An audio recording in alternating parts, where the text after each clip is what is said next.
your testimony. I think it helps in sales too. Oh yeah, yeah. You should be able to. It's funny because I was getting a haircut yesterday, and I was talking with one of the other barbers who was there, and he was like, "Oh, you know, how come you haven't bought a house yet? You know, you said you wanted to buy a house when you moved here." He doesn't know me. Oh, right. At all. He doesn't know my thing. And I said, "Bro, honestly, the very simple answer is I'm playing catch up." And he's like, "What do you mean?" And it's like, just put it lightly, I just learned how to chop wood efficiently about a month ago. And he goes, "Oh, I just bought a wood cutter." And I was like, "I just bought a wood splitter." I was like, "Yeah, good for you."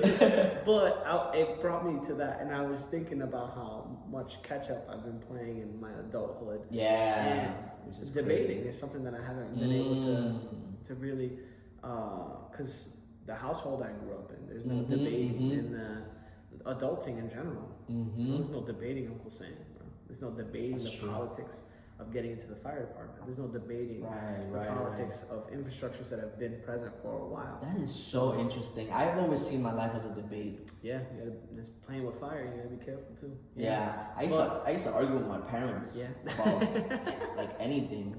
Like I remember arguing about sleepovers. My mom refused to allow me to do sleepovers. I could not stay in any other person's house.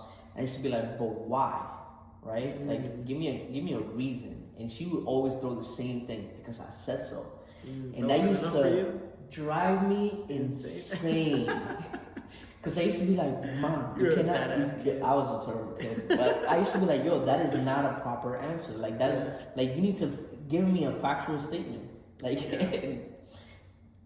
I love it. It has developed me to become the person that I am, debating. You know, and as you guys can see, all our followers, you know, we talk about different topics, and we're able to debate any topic. Yeah. No, that's awesome. One of the other things that I wanted to talk to you about, since we were talking about avatars, was this gamification of life.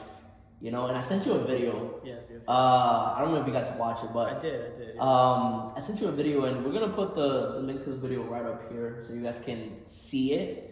You can see it after the episode or before the episode, but I found it really interesting, right? This idea of gamifying life.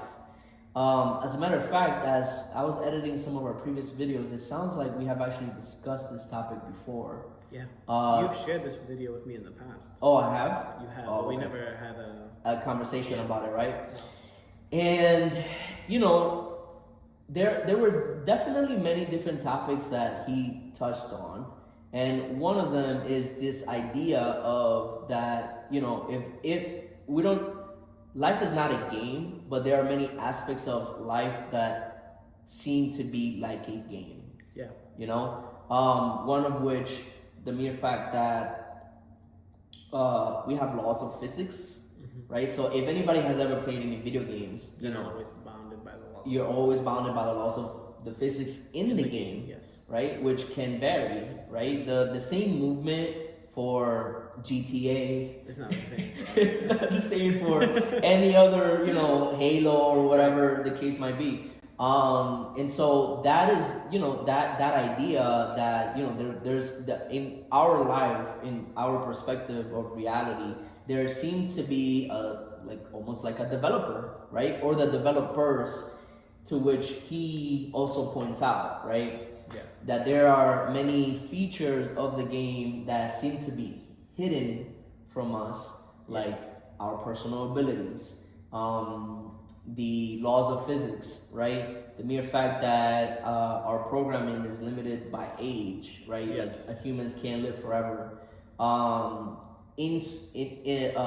In-game coins.